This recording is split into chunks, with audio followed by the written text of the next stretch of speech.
Hoo boy, do we have a lot to unpack today? Monday, September 22nd, 2025. 2 days after, was it the Great Plains robbery of the Auburn football program? Was an SEC victory stolen from the Tigers? Was it a part of a conspiracy? Was it straight piracy? And the real bottom line here is, hey, Auburn, paranoia will destroy you. Wish we could play the Kinks song of that title from back in the 1960s. Darn those copyright laws. So we're going to get into it. What happened in Norman, Oklahoma on Saturday in what could have been, what would have been, maybe what should have been Hugh Freeze's biggest victory in his 2+ years as the Auburn coach. But it was not to be. For a variety of reasons that we will break down, we will address what did happen on the field, what didn't happen on the field, what has happened off the field since, what happened Saturday night, which was rather extraordinary, in which the SEC said, not in so many words, hey, we blew it. We got a call wrong. Gave Oklahoma a touchdown they should not have gotten. They did not deserve. Welcome in, everyone. I'm Kevin Scarbinsky. This is Scarbo Knows. After an action-packed, controversy-filled Saturday of college football, week 4, say thank you to all of you for joining us. I've got so many different ways to go with this. But first, before we really dive in to the deep end, Pat McAfee style on game day, let's say thank you to our sponsor, Money Management Services, located right here in Birmingham, Alabama. They are a family-owned, fee-only financial services that sets them apart. They are good friends of mine, the Rice family. They will take great care of you. Check out the QR code. Hook up with them, and they will do you right. And we'll hear more from Money Management Services later in the show.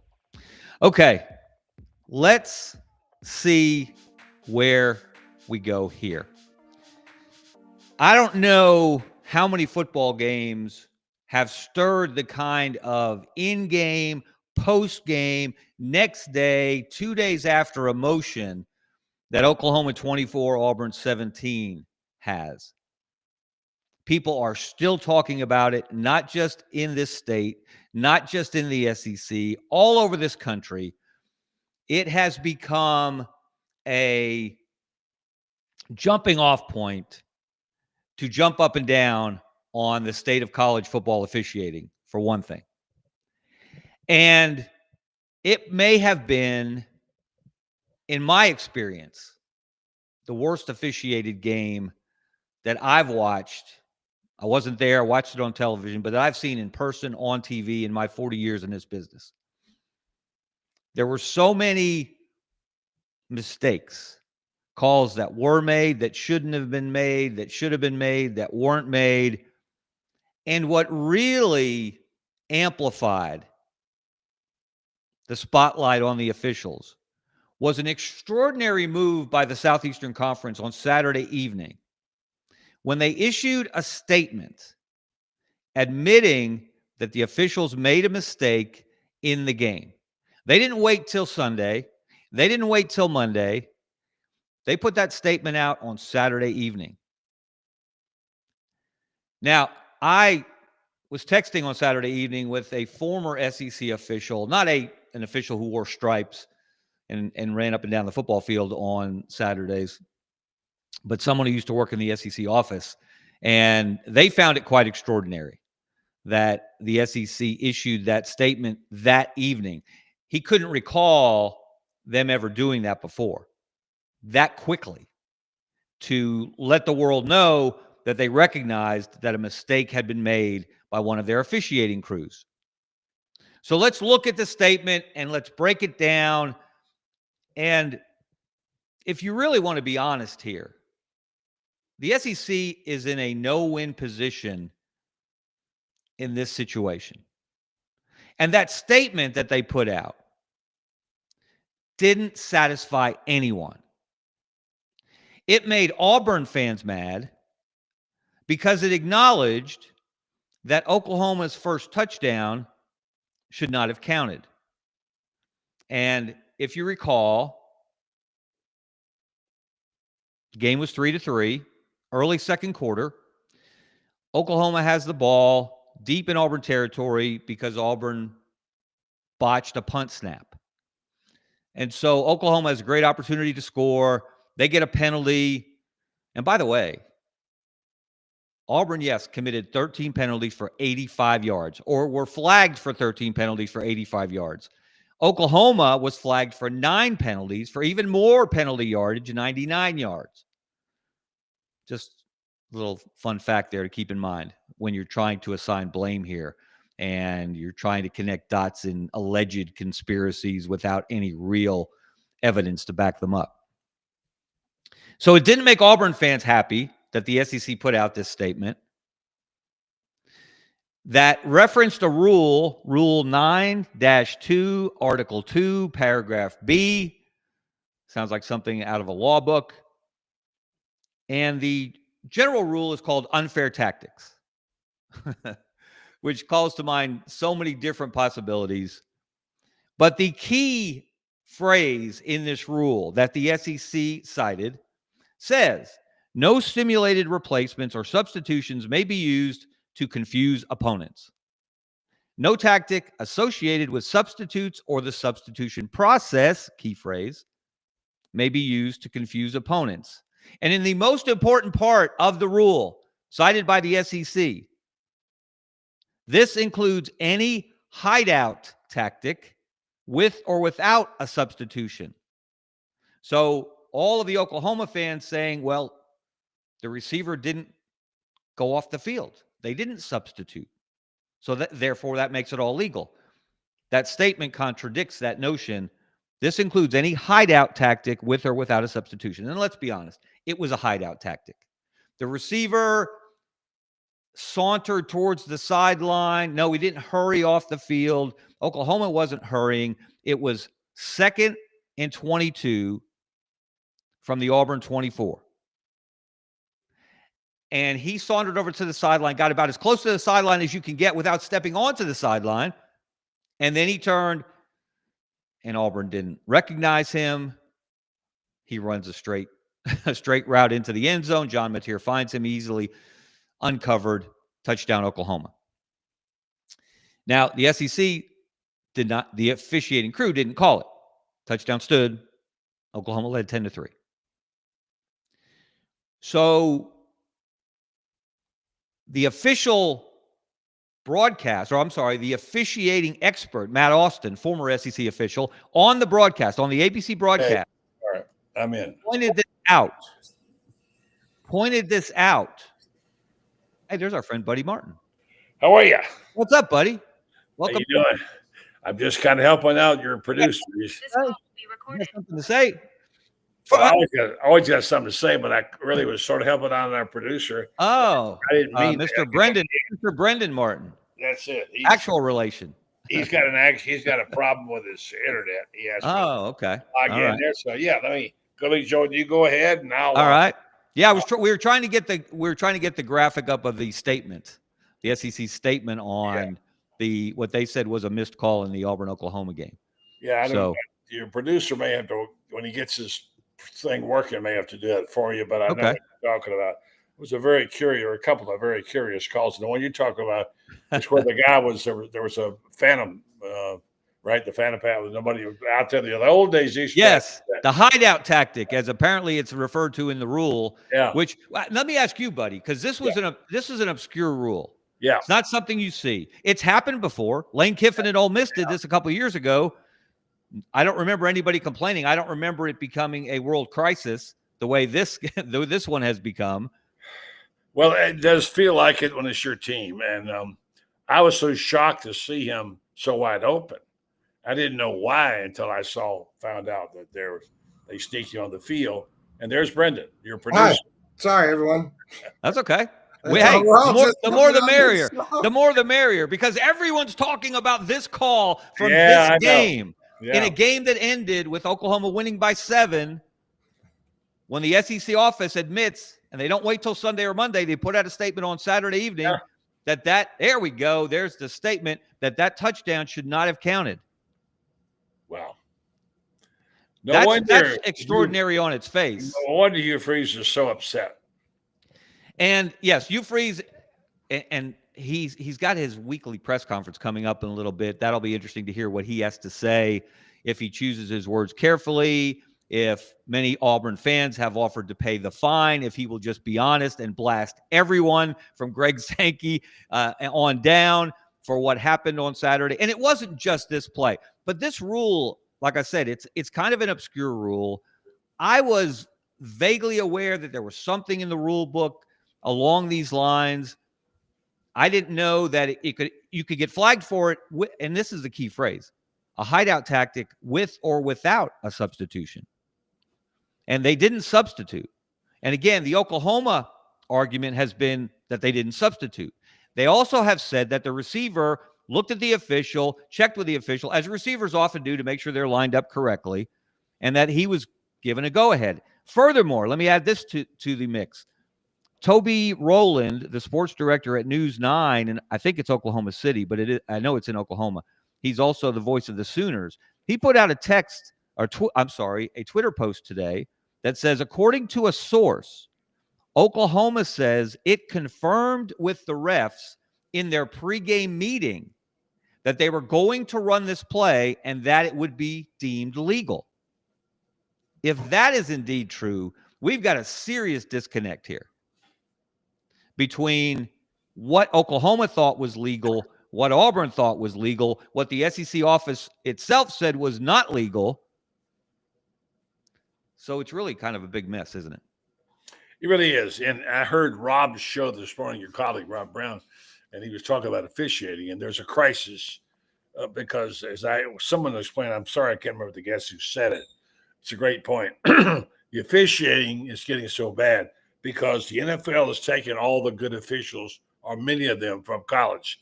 Colleges have taken whatever they can get from high schools, and high schools have run out to the point where high school officials are asked to do double duty, do 2 games a week. And the quality of the officiating at that level has really gotten worse, understandably. So there could be one of those shortage things, like toilet paper shortage when everybody glums onto it. I don't know. It seems like there's something definitely broken. You're seeing more and more poor calls and poor judgment and what have you. And everybody's always liked to holler at the officials, but now we see it all in slow motion, replay 1,000 times, and we can tell whether or not his pinky finger touched the ground or not. And so it's obviously quite auspicious into everybody. So we all want to be referees, right? We know how to call games, but that one seems like a real screw up. Yeah, and that's a great point about the shortage of quality officials. And I know from my work with high school football in the state of Alabama, I've hosted Alabama Public Television's coverage of the Super 7 state championships for the last 3 years. This year, we're doing a game of the week every Thursday night. So I'm on site at a big game all around the state. And I've heard this so many times. I have one of my best friends is a high school football official. Okay. And they are begging people I hear commercials all summer long on local radio asking people to get involved, support the sports you loved. Maybe you can't play them anymore, but you can participate. You can be involved, become an official. Because they get so much blowback that a lot of people don't want to deal with it. I understand that. Which is exactly, it's totally understandable. But if look, SEC football is the best of the best. And the Big Ten will have a different opinion. Others may have a different opinion. Dabo Swinney may think differently. Rhett Lashley said as much in the preseason. Other coaches could say what they want, but it's been proven over time. SEC football is the best of the best. And so naturally, you want the best of the best in the officiating as well. And it doesn't appear that the level of officiating is matching the level of play. I agree. And I think that's what bothers fan bases all across the conference. And kudos to you for being that involved at that level. Alabama high school football is some of the best. And, if you have seen football down here at the high school level, you just have no idea. I lived in Colorado 17 years and lived in New York, and that was laughable comparing what they did there in high school football, what they did in Florida. And now we had a good friend, Brendan and I did, a guy that did 6 Final Fours in basketball. So he was a pretty good official. He liked to train officials, and he would recruit everybody he possibly could to come train to be an official. He tried to get Brendan to come 10 times. Like, come on, learn how to be an official. But why would you want to spend your Friday night for $20 getting, rained on and getting kicked around and in some cases getting punched and what have you? It's just not worth it. And it's too bad. We have to have a serious discussion about that. But meanwhile, this is just a case of poor judgment, mistake piled upon mistake. I can see you Freeze almost blowing a gasket, and I can see now why you would. Because I couldn't figure where did that guy come from. But as you say, if they cleared it in advance and the officials okay, and when a guy comes on the field and says I'm in, and the official goes okay, this guy's going to take it to mean you're okay coming in the game, right? Right. I would think. Yeah. So that was a bad communications problem there, and I don't blame them that it cost them the game. Makes me think that we haven't heard the end of this story. Now, and there were other, as you pointed out, buddy, there were other instances in this game. Oklahoma's first possession. They've got a second down. They're on the Auburn 40. They throw an under crossing route. There's a tackle. Then the ball comes loose. Auburn scoops it up, takes it the distance, scoop and score touchdown. Auburn 7-0. That's the call on the field. I had a fumble on that. Then we go to the replay review. Now, my understanding is, unless the evidence is clear and incontrovertible, you stick to the call on the field. And they replayed that so many times. And there were different opinions in the booth from the TV announcers. It was really hard to tell. And my point is, if you can't tell clearly that the call on the field was wrong, you have to uphold the call. But they didn't. They overturned it. Yeah, that's the first time Hugh Freeze blew a gasket in that game. Yeah. And you're right. I thought sure they would not have enough to overturn it. And they did. And what I don't know, but I had it as a fumble originally. And then I didn't see anything to change my mind. And there was surely enough evidence in my mind to change it. Was there in yours? No, I thought it might have been incomplete. Right. I wasn't sure he had possession. I wasn't sure if his butt touched the ground while he still had possession before the ball started to come out. I've seen Zapruder film like still shots from Oklahoma folks on social media showing, his buttocks was clearly on the ground, play over, no fumble. And look, it was really too close to call. So that's why it surprised me that they overturned it. And then there was another instance late in the game. Now, this did not cost Auburn. And Auburn fans have complained about this, and rightfully so. But it showed the difficulty of officiating, but it also was an egregious mistake. Auburn threw a double pass. Quarterback to wide receiver.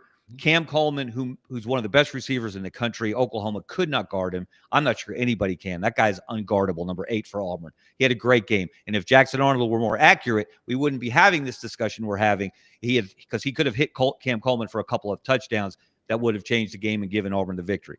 But on this play, late in the fourth quarter, Auburn is driving. They're trailing. They're down 16-10. They throw this double pass. Cam Coleman runs a fly route down the middle of the field. He beats the DB as he had all day long.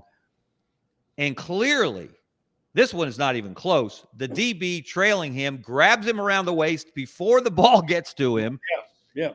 And the back judge is running because they're running at the back judge. He's running to get out of the way. He has his back turned to the play. He cannot see the play. I know he's not the only official out there. So he doesn't throw a flag. None of his partners pick him up. So there's no flag on what clearly should have been a defensive pass. Clearly holding. Yes. Now, in the big scheme of things, Auburn did convert. They got the ball. They went down and scored a touchdown. It did not prevent them from taking the lead. They missed the call, but ultimately it didn't cost Auburn because they went and scored a touchdown. They took the lead 17-16. But it's another example of just how poorly officiated this game was, just the mistake upon mistake that was pretty clear to the naked eye. But here's where I want to change gears, buddy, and I'm glad you're here to discuss this, because I know the reverence you have for journalism, for accurate reporting, for not buying into conspiracies unless you have clear evidence to support them. You've reported on difficult stories throughout your career. I've done the same. And you better be sure. If you're going to, it's one thing to say the refs blew it. It's one thing to say mistake here, mistake here, mistake there.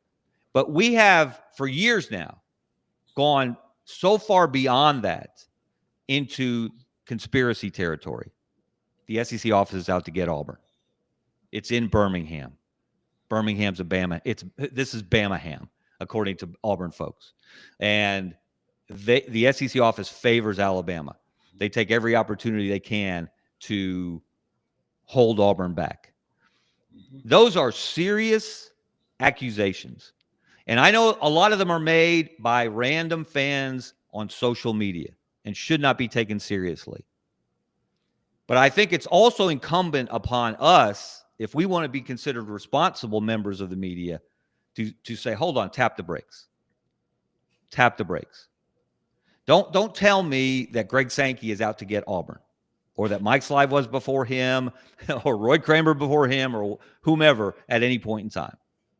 That's irresponsible. I've seen I saw at least one well-regarded media person not take the opportunity on a podcast over the weekend, have the chance to shoot down that kind of theory coming from fans and let it linger, let it float out there, which gives it air, which is the kind of thing that gives these theories air.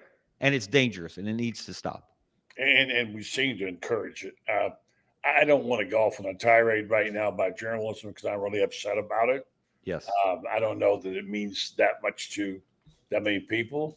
I don't want to be sanctimonious and say, that my First Amendment rights are being violated or whatever, because it gets political. And then there you go. Once you go down that road, you have no way to get back off of it. So I just say, we've all got our principles. You are a very high principled journalist, a man of integrity who's done many breaking stories, had to stand behind some tough ones. All we have of the evidence in front of us. That's all we have. It's just like, you got to overturn it or you don't. I don't think you can conspire with, like you say, with conspiracy theories about the SEC is out to get you. In my lifetime, I've seen and heard hundreds, if not thousands, of accusations that people threw a game or the officials were biased. I'm not saying they're perfect. They make mistakes, as we saw a classic case. But I don't know of many or any that I've ever associated with who blatantly have lied or tried to steer a story in some way for their own personal gain as journalists. I just don't. And largely, they've been very honorable people in my lifetime. So you got to prove it to me. So, yeah, I do honor all those who do try to get it accurate. And there are a few of them out there who do it well. And I celebrate that. And I also would say, and I'm going to guess that, like me, you have, officials, actual officials on the field. And through the years, you may have known them. I know I've known some. And they look, first of all, this is not their full-time job. And maybe that's a problem. Maybe that's something that needs to be addressed. I don't even know if that's possible. But they do everything in their power to try to get it right. They don't always get it right. And whatever percentage of time they get it right, we just accept it and move on. But the small percentage wrong a number of times, as we've already discussed on Saturday at Oklahoma, we do podcasts about it. We write columns about it. People scream all over social media about it. And I'm not saying that that's wrong. The Auburn fan base, the Auburn program, you freeze, everyone associated with Auburn has a right to be angry today. But I'm going to flip it right here. And I did this kind of flippantly in response to the SEC statement. I wrote my own statement about what happened Saturday, and I think this is important for Auburn to help Auburn move on. Despite everything that happened, despite the overturned scoop and score for Auburn, despite the illegal hideout touchdown, 13 Auburn penalties for 85 yards, Auburn drove 75 yards in 14 plays to take a 17-16 lead with 7 minutes left. And from there, what happened? Oklahoma went right back down the field 75 yards in 6 plays to retake a 22-17 lead with a little under 5 minutes left. And after the kickoff, Auburn got the ball back with 4.5 minutes left and a chance to drive 90. They got a penalty block in the back, of course, on the kickoff return, but they had a chance. They had to go 92 yards to win the game, but they had a chance. And on that drive, what could have been an epic, heroic Jackson Arnold redemption story statement drive, Auburn committed a holding penalty and a false start penalty on back-to-back snaps. And then on 2 more back-to-back snaps, Oklahoma sacked Auburn for a loss of 4, and then they sacked Jackson Arnold in the end zone for a safety, making the final score 24-17. So who do we blame for that? Who do we point our fingers at for that? And then being really snarky, I said, echoing the SEC's last line of its statement, and I did want to ask you about that. Appropriate accountability should be applied without additional comment. In other words, Auburn, the best thing, the most important thing for that football team and that coaching staff, take accountability for the mistakes that you made. Because you, despite everything, you showed something that we haven't necessarily seen from Auburn in recent years. Despite everything that went wrong, you put yourself in position to win the football game late in the fourth quarter, and you didn't get it done. That's a positive and a negative. So the more that you can self-evaluate, the more you Freeze can figure out why Jackson Arnold got sacked 9 times. Sometimes it was the offensive line. Sometimes Jackson Arnold held the ball too long, which he has a tendency to do. Some of the same mistakes he made at Oklahoma, which is why Oklahoma and Brent Venables chose John Mateer in the transfer portal and allowed Jackson Arnold to leave and go to Auburn. He made some of the same mistakes. He showed a lot of guts. He led that go-ahead drive in the fourth quarter, but he still has a long way to go to be one of the better quarterbacks in the SEC. So you got to own that if you're Auburn. If you're Hugh Freeze, you only gave the ball to your running backs 13 times. That's far too few. You let John Mateer John Mateer completed 16 of his last 17 passes. Yeah, that's true. So Auburn, despite everything, again, this is a credit to them. They didn't roll over and lose by 2.5 or 2 or 3 touchdowns. They came back. They fought back. It just wasn't enough. Yeah, that's very good. I can see where you come from there. My heart goes out to Auburn in a way, though, because they have struggled so to get where they are. They had a chance to win that game. Their defense played really well. Mateer, didn't have his way with them all day, and he's ripped up a lot of defenses. He's a gamer. He is, and I think they can take away from that their defense is special. But when you get it down to the end, as we say in Florida, either you got it down or you didn't. And of course, Billy Napier hasn't, and you're going to pay the consequences. And so it's unfortunate, but it shows me that there is progress being made at Auburn by Hugh Freeze as we expected. It's just unfortunate. It's painful when you lose, and doubly painful when you lose on a so-called technicality, if we can call it that. You put positive light on it as well as negative.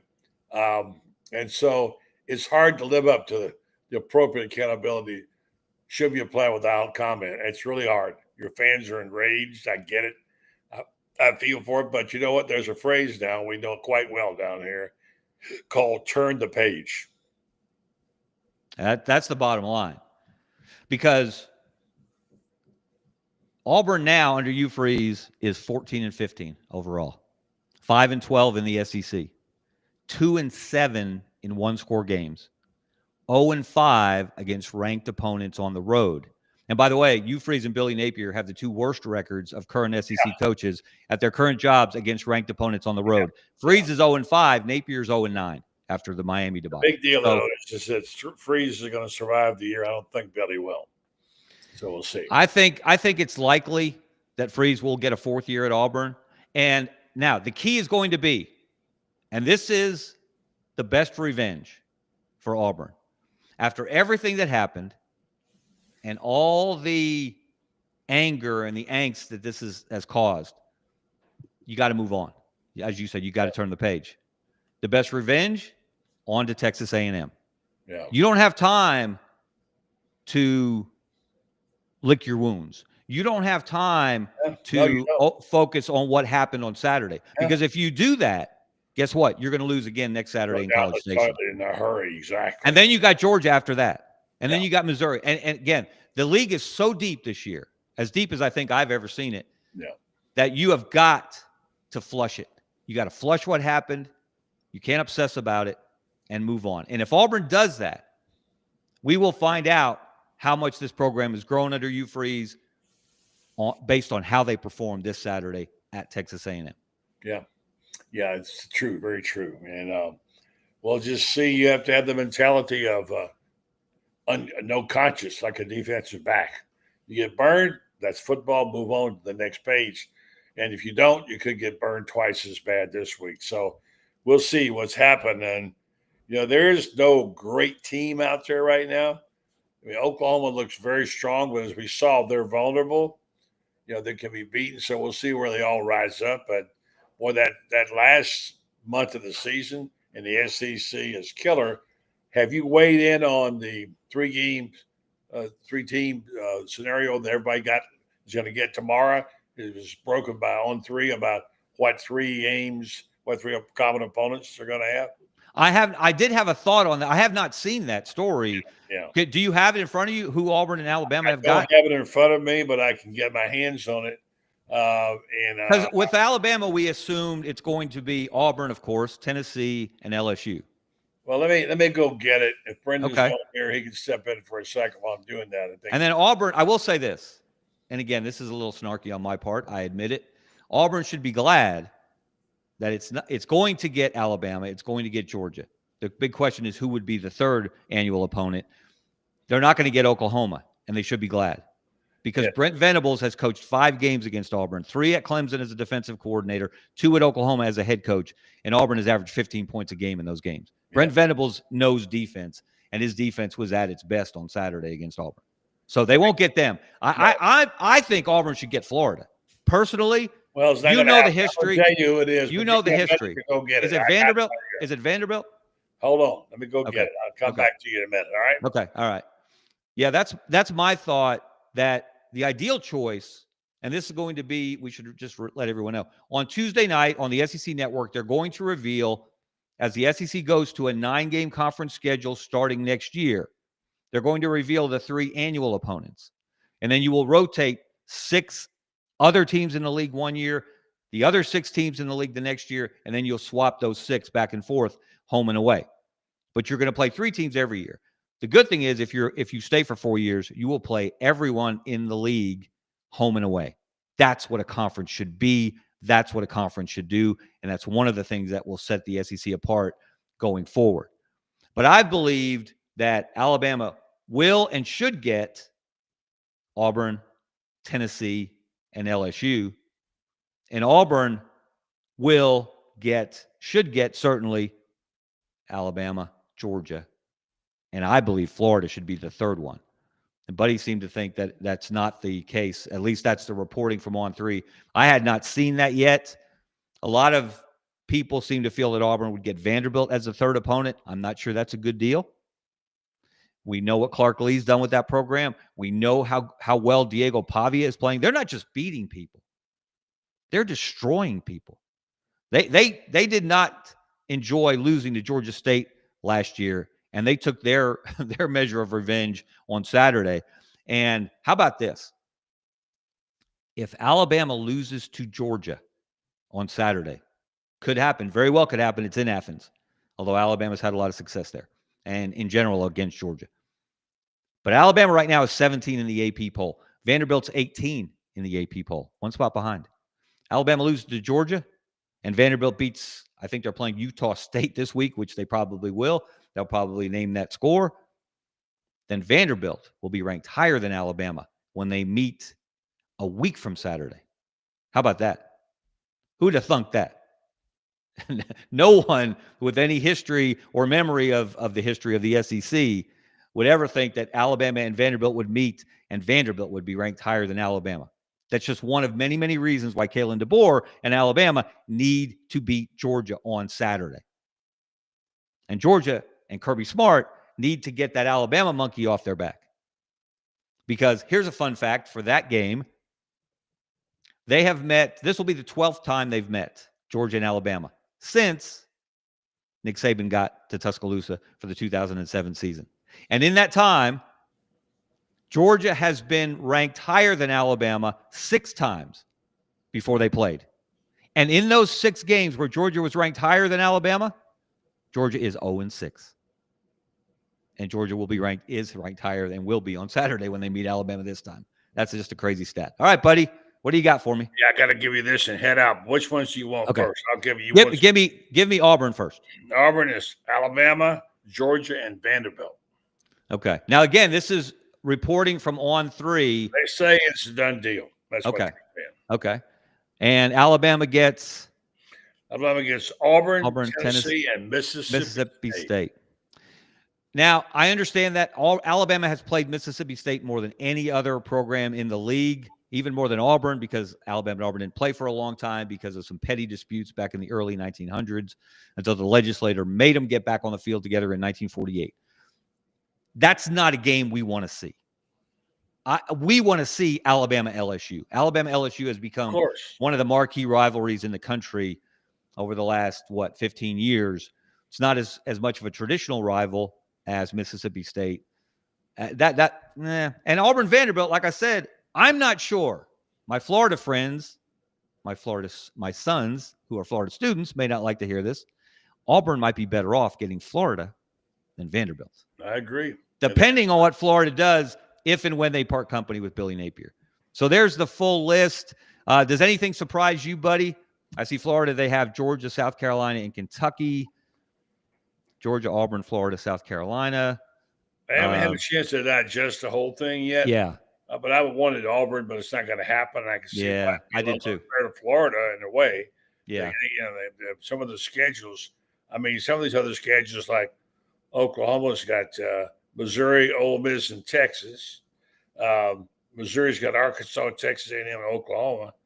Again, one other one is that, as you know, Auburn's got Florida, South Carolina, and Alabama.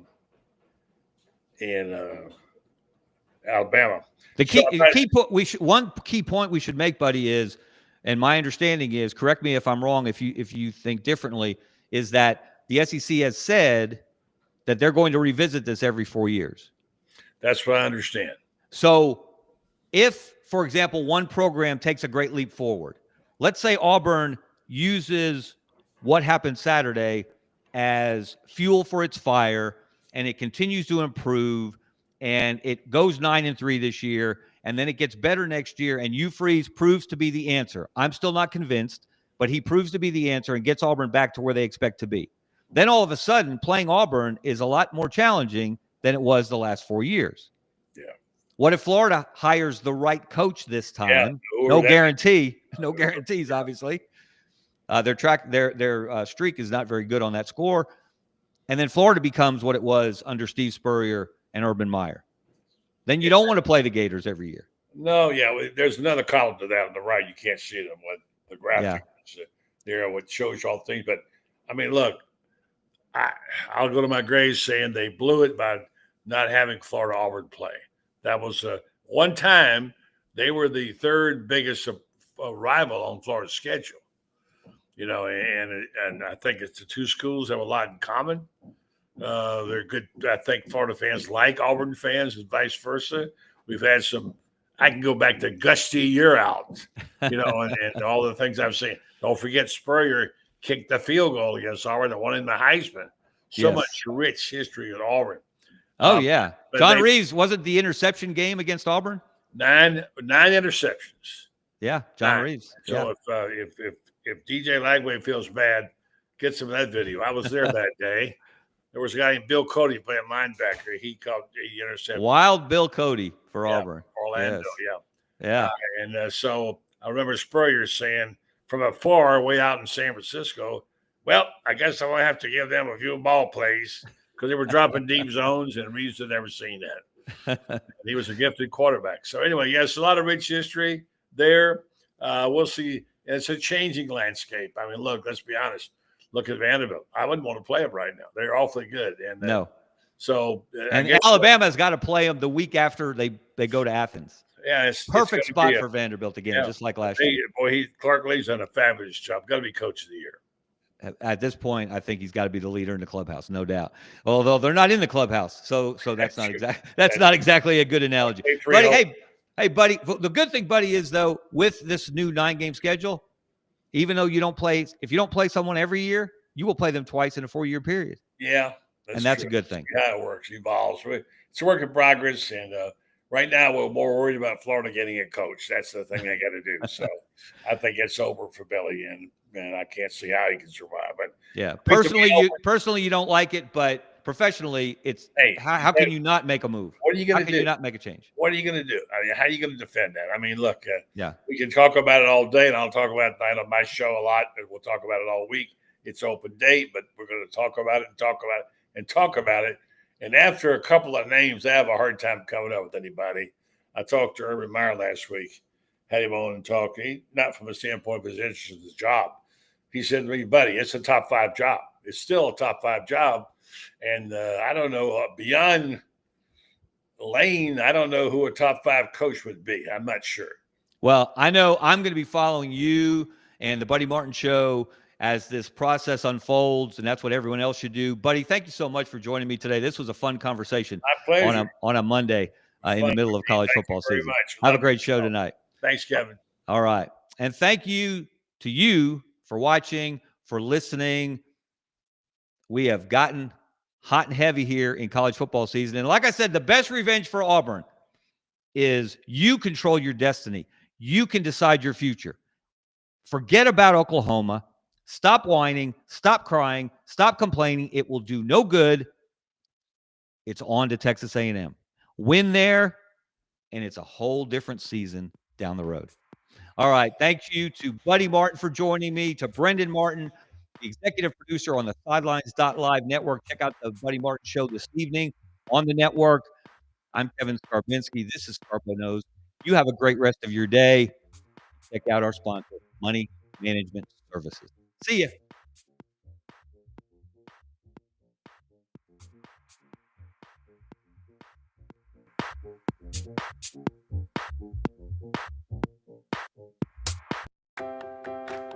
Since 1992, Money Management Services in Birmingham has provided individuals and business owners with trusted, fee-only financial advice. We're more than advisors, we're your financial family. From retirement planning to tax strategies and estate planning, our team builds personalized wealth management plans tailored to your life. At Money Management Services, we treat you like family, because when you walk through our doors, you become part of ours.